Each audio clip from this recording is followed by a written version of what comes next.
बिस्मिल्लाहिर्रहमानिर्रहीम। अस्सलाम वालेकुम नाज़रीन, प्रोग्राम आप देख रहे हैं 7 से 8 सना हाशमी के साथ। मुझे उम्मीद है कि आप तमाम लोग खैर खैरियत से होंगे। पाकिस्तान के सियासी मंजरनामे पर हर गुजरते लम्हे के साथ खबर तब्दील होती रहती है।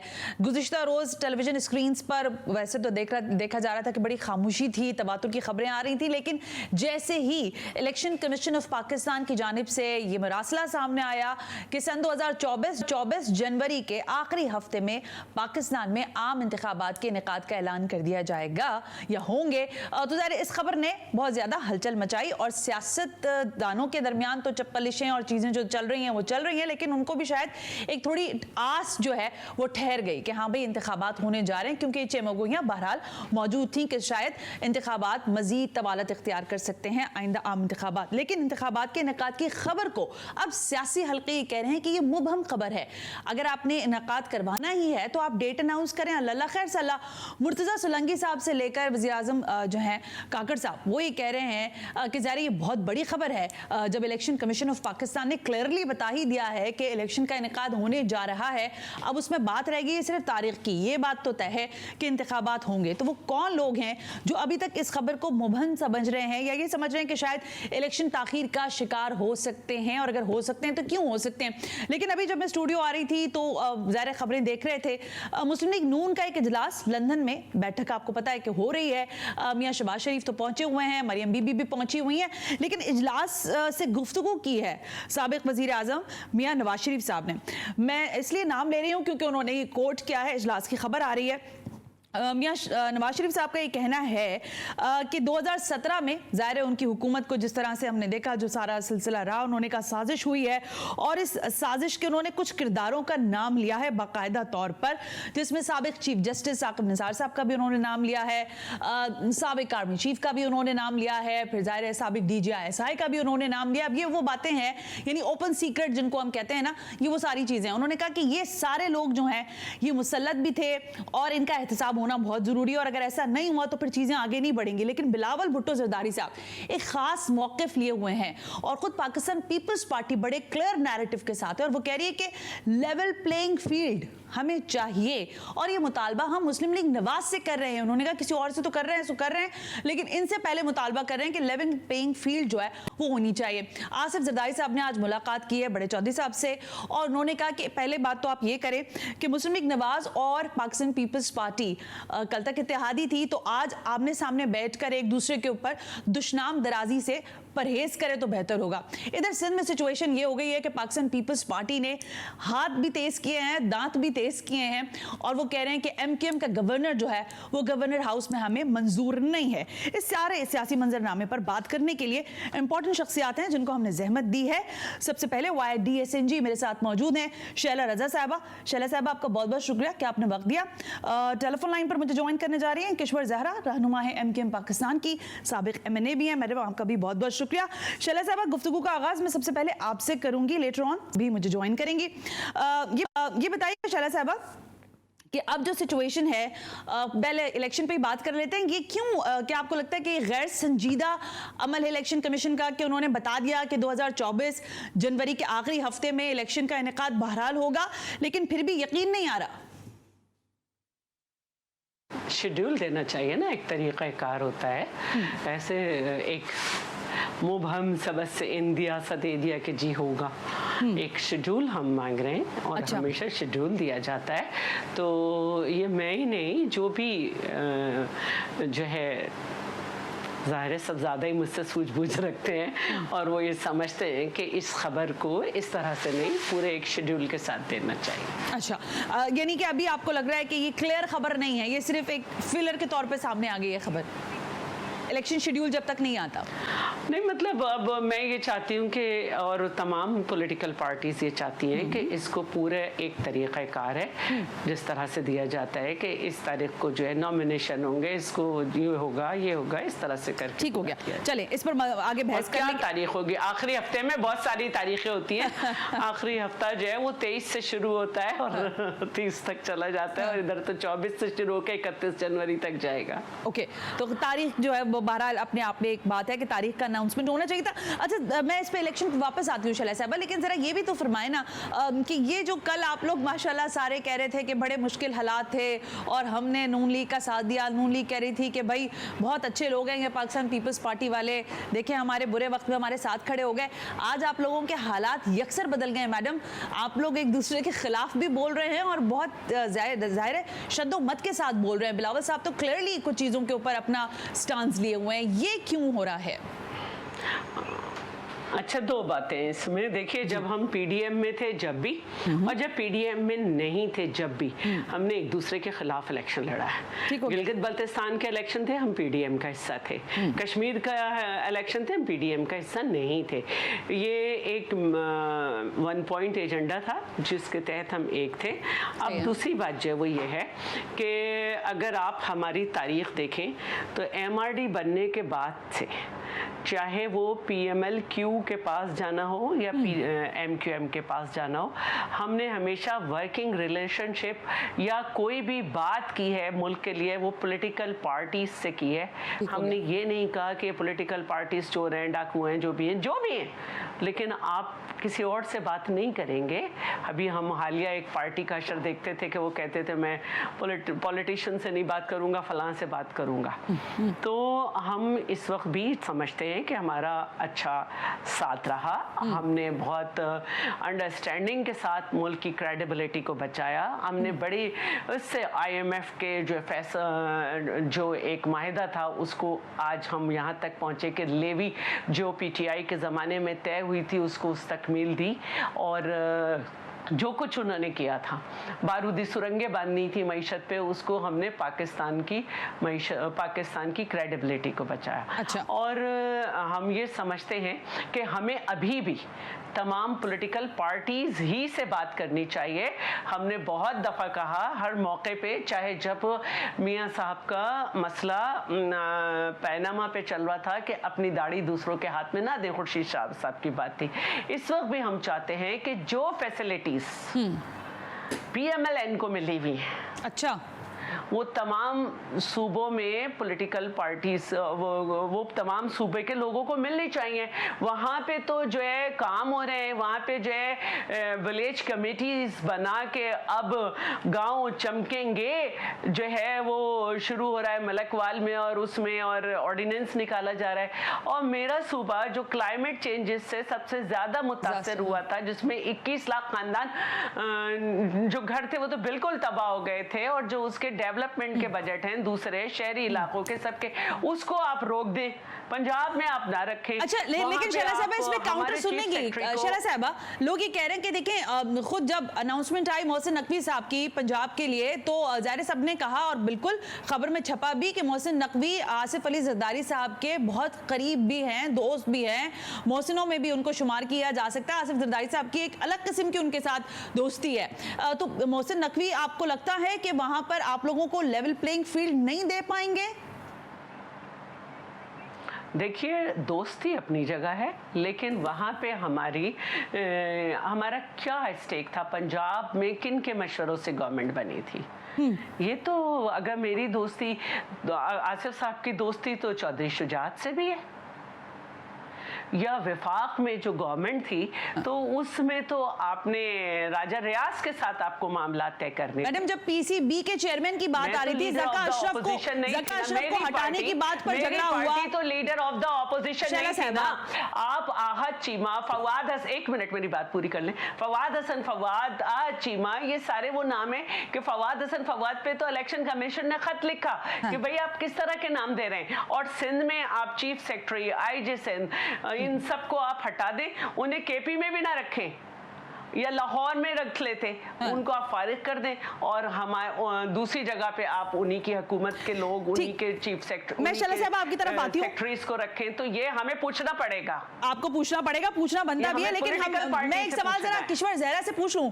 किश्वर ज़हरा साहबा, जो लेवल प्लेइंग फील्ड की बात हो रही है, ज़ाहिर नैब ने अपने केसेस जो हैं, जो हुकूमत ज़ाहिर सिचुएशन थी हमें नजर आ रही थी, नैब के अंदर केसेस थे वो बंद हो गए, लेकिन सुप्रीम कोर्ट के अहकामात के बाद अब ये केसेस दोबारा नैब ने खोल दिए हैं, आपकी पार्टी में से भी बड़े लोगों के नाम है, बिलखुसूस मुस्तफ़ा कमाल साहब का नाम है, आप क्या समझ रही हैं कि इलेक्शन से पहले पहले मजीद क्या कुछ धबरदूज होने वाली है?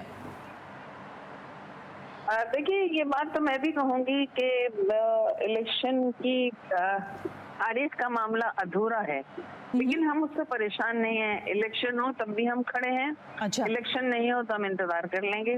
अच्छा, आप ये पूछ रही हैं कि ये यानी एक आप ये समझिए कंफ्यूजन जो अरसे से चले आ रहे हैं, उसकी वजह एक ये है कि हम बहुत अरसे से म्यूजिकल चेयर पे चल रहे हैं। बड़ी पार्टियों के हिसाब से कभी एक पार्टी आती है खड़ी रहती है, कभी दूसरी एक बैठी रहती है और एक म्यूजिकल चेयर चल रहा होता है। अब भी वही सूरत हाल है। अब ये भी जो हुआ था, जो पिछला के एक टेन्योर पूरा नहीं किया, फिर दूसरी पार्टी आ गई, ये म्यूजिकल चेयर था, अभी भी वही हो रहा है। अच्छा, हम बज़ाहिर तो कहने में हम भी छोटी पार्टी शायद कहलाते होंगे, लेकिन हम छोटी पार्टी उस हिसाब से है नहीं। हमने जैसे हमने जो गलती महसूस की, डीलिमिटेशन पे हमने बड़ी मेहनत की, कोशिश की और दमशुमारी पे हमने की और उसके नतीजे सामने आए हैं। अच्छा, तो हम इन सारी चीजों से परेशान होने वालों में से नहीं है। नहीं, मैं ये पूछना चाह रही थी किशोर साहबा, ज़ाहिर जब नैब के केसेस, ज़ाहिर पाकिस्तान पीपल्स पार्टी के भी बहुत सारे लोगों के नाम है, मैं बिलखुसूस नाम ले लेती हूँ डॉक्टर आसिम हुसैन का। डॉक्टर आसिम हुसैन साहब के ऊपर कई केसेस बने, फिर वो खत्म हो गए, फिर दोबारा केसेस खुल गए, तो ज़ाहिर परेशानी की बात नहीं है आप सियासतदानों के लिए कि नैब के केसेस दोबारा खुल रहे हैं, इलेक्शन करीब है, सर पर है जी। नैब के जरिए सजाएं, नैब के जरिए सियासतदानों को खींचना, ये भी तो म्यूजिकल है ना। अच्छा, जब वो थे तो उन्होंने पकड़ा, जब वो गए दूसरा उन्होंने पकड़ा, अभी मतलब तीसरी टर्म आ गई है इसकी। आप नैब के हिसाब से अगर आप, लेकिन आपको नहीं लगता किशोर ज़हरा साहबा, जब आप इत्तेहादी बनते हैं, जब झोलियों में अपने नंबर्स डालते हैं, चाहे पाकिस्तान पीपल्स पार्टी के पास डालते हो, चाहे PMLN के पास डालते हो, उस वक्त नैब के मामले पर आपको क्लियर स्टांस लेना चाहिए कि इदारा चलना चाहिए तो कैसे चलना चाहिए। इस पर मैंने MKM की कभी आवाज नहीं सुनी। नहीं, इसलिए कि देखिए हमारे यहाँ वो स्टेटस ही नहीं है लोगों का जो नैब के चुंगल में आए और फंसे। पहली बात तो ये है। दूसरी बात ये कि हमने नैब की कभी भी हिमायत नहीं की है, क्योंकि देखिए ये कोई तरीकाकार नहीं होता है। अगर आपको कोई सजाएं देनी है या कुछ करना है तो सवाल ये है कि ये एक इदारा क्यों अदालतें मौजूद है, आपने क्यों इस इदारे को रखा है। ये तो एक बिल्कुल सामने साफ नजर आ रहा है कि किसी को सजा देनी हो खास तौर पे, और नैब के मुकदमात ज्यादातर सियासतदानों के ऊपर आए, क्योंकि ये एक पार्लियामेंटेरियंस को दीवार से लगाने का एक तरीका है। अब वो चाहे पीपल्स पार्टी के हों, वो चाहे अच्छा, मैं इस पे दोबारा आपसे बात करें तो किशोर ज़हरा साहब एक सवाल और सुनती जाइएगा। नैब ने उसके लोगों को भी उसमें लिया है, इमरान खान के, उसने नून लीग के लोगों में, ये सब चीजें बारी बारी हो रही। अच्छा, लेकिन मुझे ये बताइएगा कि ये गवर्नर सिंध जो हैं वो ज़ाहिर MQM पाकिस्तान के कोटे पर ही हैं। पाकिस्तान पीपल्स पार्टी कह रही है कि एक गवर्नर जो कि सियासी शख्सियत हैं और ज़ाहिर उनकी एक सियासी बिलोंगिंग भी है, तो वो गवर्नर हाउस में नहीं होने चाहिए। इस पर आपका क्या मौक़िफ़ है?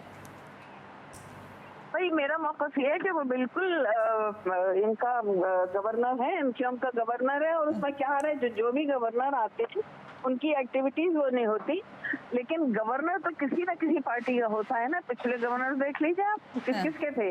इशरतुल इबाद थे, वो भी MQM के थे।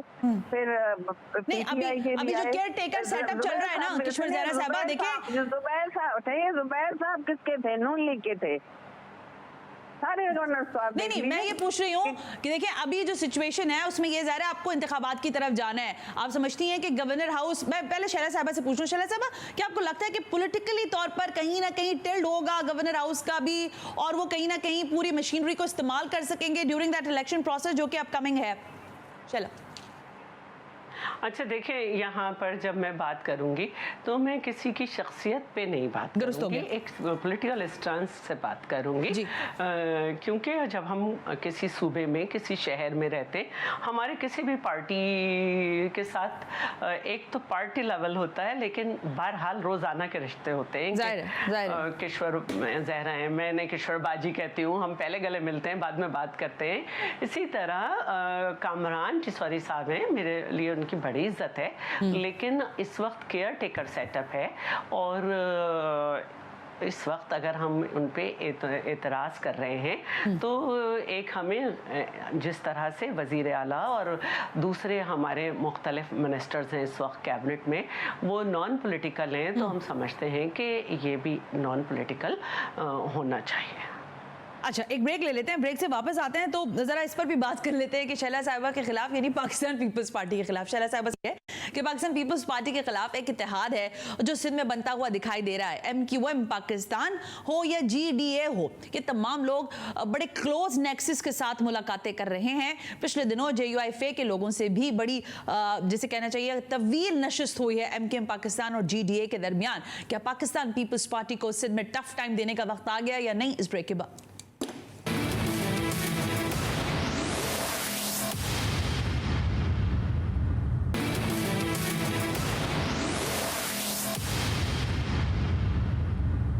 वेलकम बैक नाज़रीन। हम ब्रेक पर थे और ज़ाहिर है जाते जाते मैंने सवाल छोड़ा था कि इस वक्त जो सिचुएशन हमें सिंध में दिखाई दे रही है, पाकिस्तान पीपल्स पार्टी अगर बिल्कुल हालिया माजी की बात कर ले तो ये क्लेम भी है और ये बताया भी जाता है और हम देख भी रहे हैं कि पिछले 11 बरसों से सिंध में हुकूमत कर रही है। लेकिन अब जो MQM है और बाकी मानदा जो सियासी जमातें हैं, चाहे उसमें GDA हो, चाहे मुस्लिम लीग नवाज के भी कुछ पॉकेट्स यहाँ पर काम कर रहे हैं, फिर उसके अलावा JUIFA जो है वो भी एक मुकम्मल इत्तेहाद के साथ पाकिस्तान पीपल्स पार्टी के खिलाफ उतरना चाहते हैं और वो समझते हैं कि वो सिंध में एक बड़ा डेंट पहुंचा सकते हैं। तो किशोर ज़हरा साहबा, जरा पहले आप ही फरमा दीजिएगा। सॉरी, अच्छा, ओके, पाकिस्तान पीपल्स पार्टी से पहले मौक़िफ़ ले लेते हैं। शैला साहबा, ये फरमा दें कि आपको लगता है कि ये इत्तेहाद जो बनने जा रहा है, अगर ये सारी सियासी जमातें बना बैठती हैं तो आपको एक टफ सिचुएशन का बहरहाल सिंध में सामना करना पड़ सकता है, क्योंकि MQM आपको पसंद आए या मुझे पसंद आए ना आए ये एक अलग बात है, लेकिन शहरी इलाकों की और बिलखुसूस कराची की अगर आप अहाता करें तो अच्छी सीट्स उठा सकती है। अच्छा, देखिए 2018 के भी इलेक्शन में अगर आप देखें तो ये GDA जो था, ये ग्रैंड डेमोक्रेटिक अलायंस कहते हैं, इसमें MQM भी थी, PMLN भी थी, JUI भी थी, JUF भी थी और मुस्लिम लीग पगारा भी थी। और सबसे बड़े मज़े की बात थी कि ये सब PTI के खिलाफ लड़ रहे थे इलेक्शन और इसमें PTI भी थी MQM के खिलाफ।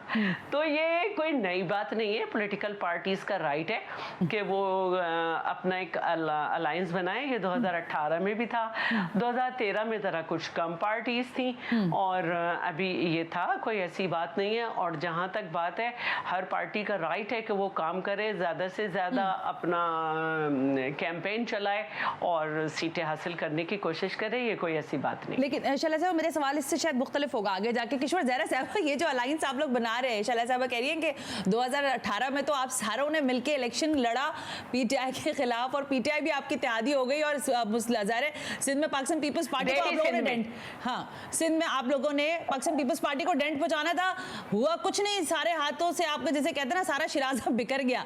तो अब इस बार जो अलायंस आप बनाने की कोशिश कर रहे हैं या हो रहा है, इसमें आपको लगता है कि पाकिस्तान पीपल्स पार्टी को आपका इत्तेहाद टफ टाइम दे सकता है, और अगर दे सकता है तो कैसे? देखिए, सिंध में सिर्फ पीपल्स पार्टी नहीं है, सिंध में और पार्टियां भी हैं। ये अलग बात है कि अखंड भारत की तरह पीपल्स पार्टी ये सोचती रहे, ऐसा नहीं है। देखिए, अंदरूनी सिंध में, और वैसे भी आप देख लीजिए GDA है, सिंध इत्तेहाद जो है 4-5 हैं। जी जी। अच्छा, दूसरी बात ये कि पीपल्स पार्टी में, बल्कि अपने पीपल्स पार्टी में जरदारी साहब की आवाज कुछ और है, बिलावल की कुछ और है। अच्छा, तो हम ये नहीं कह सकते कि सिर्फ पीपल्स पार्टी का या पीपल्स पार्टी की वो है। तो और किसी से भी मिलना, किसी से भी अलायंस करना मसाइल के हल के लिए ही होता है। तो देखिए, सिंध का एक बहुत बड़ा मसला ये नजर आता है कि एक तो शहरी आबादी मुख्तलिफ थी और अंदरूनी सिंध की, लेकिन हमें बड़ा अलमिया ये नजर आता है कि अंदरूनी सिंध का हारी भी और जो बेचारा गरीब आदमी, वो आज भी उतना ही बदहाल और उतना ही परेशान है। मैं किशोर ज़हरा साहब आपकी कथा कलामी नहीं करना चाहती, लेकिन अगर मैं अभी शैला साहब से ये परफॉर्मेंस की बात कर लूंगी ना, वो मुझे एक तवील फहरिस्त शुरू कर देंगी, NIC VD से शुरू होगा और फिर जो कश्मीर तक हालात बेहतर। मैं भी सुन रही हूँ उनको, बहुत अच्छा बोलती हूँ, मैं भी सुन रही हूँ उनको। सुनिए, आप क्या कहना चाह रही हैं वो कह दीजिए। नहीं मैं ये जिसारत कर रही थी किशोर साहिबा कि ये देखिए परफॉर्मेंस की जब आप बात करती है ना, तो पाकिस्तान पीपल्स पार्टी तो क्लियर स्टांस लेके बैठी है कि भाई हमसे बेहतर किसने किया है इस सिंध को। आप नाम बताएं जरा उस पार्टी का, सिंध में किसने खिदमत की है। एडवर्टाइजमेंट जो चल रहे हैं वो सिंध की खिदमत के जो चल रहे थे, उसमें ये था कि पाकिस्तान पीपल्स पार्टी ने बनाया सिंध को और कराची को। आपने क्या किया? अच्छा ये बताइए, सुनिए, ये बताइए कितनी सच्चाई है उसमें, कितनी सहूलतें मिल रही है लोगों को, ये भी बताइए। ये बस सर्विस अच्छा मैं शैला के पास ही चले। शैला साहब देखिए एडवर्टाइजमेंट हो रही है, आप क्लेम करते हैं, लेकिन किश्वर आपा जो कह रही है कि वो नहीं मान रही कि आपने कुछ किया नहीं भाई, इसलिए हम इत्तेहाद करेंगे और आपको अगले इलेक्शन में लग पता जाएगा इन अदर वे। देखिए हम कुछ करें या ना करें, इत्तेहाद करना, किसी पार्टी के साथ मिलना किसी भी पॉलिटिकल पार्टी का राइट है। नहीं वो बात खत्म हो गई, परफॉर्मेंस की बात आ गई शैला साहबा। अच्छा अब जो हम परफॉर्मेंस की बात कर रहे हैं, इसका तो जवाब अवाम ने देना है ना। 51 मेंबर थे पीटीआई के, वो एमक्यूएम के, आज कहाँ हैं? हाँ ये बात आज के कराची में और पहले के कराची में कितना फर्क है। तो ये चीजें, ये प्रोग्राम इस वक्त परफॉर्मेंस पे नहीं हो रहा, और परफॉर्मेंस का जवाब जो है वो आवाम ने देना है। हम ये समझते हैं कि मोहतरमा शहीद के वक्त हमने उनकी शहादत के बाद जो हमने सीट्स ली थी, उसके बाद थर्ड टाइम जो हमारी गवर्नमेंट बनी, हमारी सीटें बढ़ती जा रही हैं। अच्छा। तो यकीनन कुछ ना कुछ तो होगा जिसको जवाब में आवाम हमें ये मैंडेट दे रही है। हाँ। और दूसरी बात ये है कि मैं ये ज़रूर कहूँगी कि प्लीज़ जब बात किया करें तो सिंध और कराची ना करें, कराची सिंध का कैपिटल है। ठीक हो गया।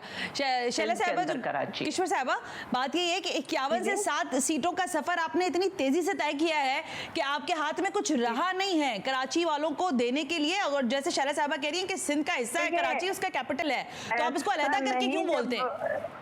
एक दफा 51 सीटें आ गई तो वो आज तक बर्दाश्त नहीं हो सकी हैं। और वैसे भी देखिए अब काफी आप टेन्योर देख लीजिए, इंजीनियर्ड इलेक्शंस हो रहे हैं। अच्छा, क्या बता दीजिए कि नहीं हो रहे? इंजीनियर्ड हो रहे हैं तो उसमें क्या ये कर लेंगे, क्या हम कर लेंगे? वही मैंने कहा म्यूजिकल चेयर करवाया जा रहा है। अभी भी अब ये देखिए कि ये जो उसकी पीटीआई की हुकूमत खत्म की गई तो पूरा भानुमती का कुनबा बढ़ा दिया गया उसमें, और उसमें आप भी थी, और उस भानुमती के कुंबे में एमक्यूएम भी थी। मेरी बात तो सुन लीजिए पूरी। वो पार्टियां थी जो म्यूजिकल चेयर खेलती हैं, हम तो उस तमाशाइयों में से थे उसमें। दोबारा कहिएगा। आप हमेशा विनिंग साइड पे होते हैं। वफाक का हिस्सा होते हैं जो। अच्छा लेकिन मैं किशोर साहिबा, मैं कहीं पढ़ रही थी कि आइंदा इलेक्शन जो है जिसकी शफाफियत पर सवाल है, जिसके इनेकाद पर सवाल है, लेकिन सवाल नहीं है तो इस बात पर सवाल नहीं है कि एमक्यूएम पाकिस्तान का इस इंतखाबात में क्या होगा। कह रहे हैं सबसे ज्यादा जो सूरज चढ़ेगा वो एमक्यूएम पाकिस्तान का ही चढ़ेगा। ऐसा कुछ आपको इंडिया दिया गया है? इतनी क्लैरिटी कैसे है एमक्यूएम की?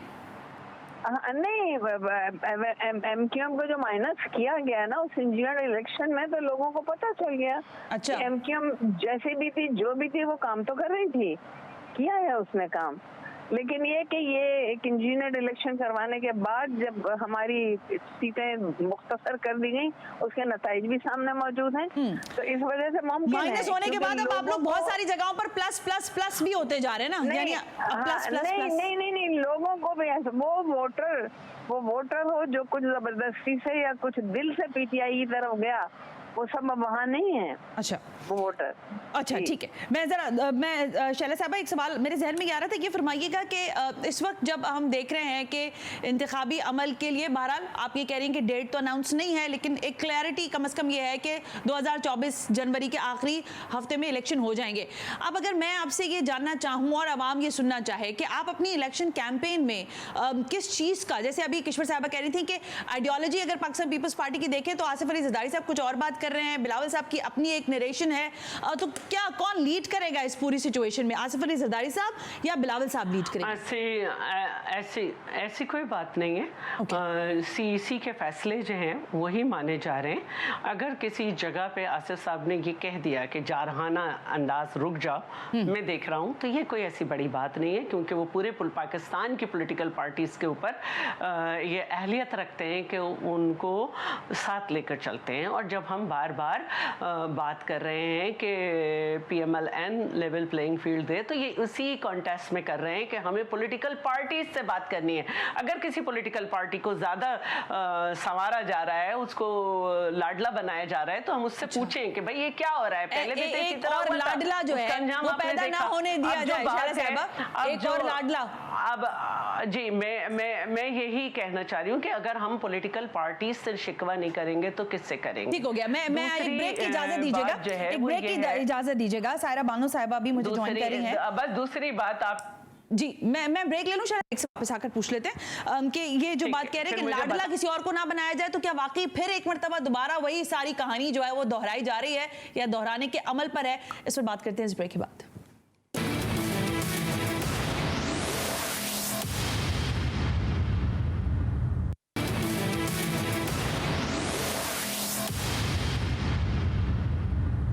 वेलकम बैक नाज़रीन, हम ब्रेक पर थे। प्रोग्राम के आखिरी हिस्से में ज़ाहिर बात कर रहे थे, लेकिन जाते जाते शैला साहबा की एक बात कट हुई थी। मैं सोच रही थी पहले वो जरा अपनी बात कंप्लीट करें, फिर मैं क्वेश्चन करूंगी। शैला साहबा, आप पुटअप करें, क्या सवाल करना चाह रही थी आप?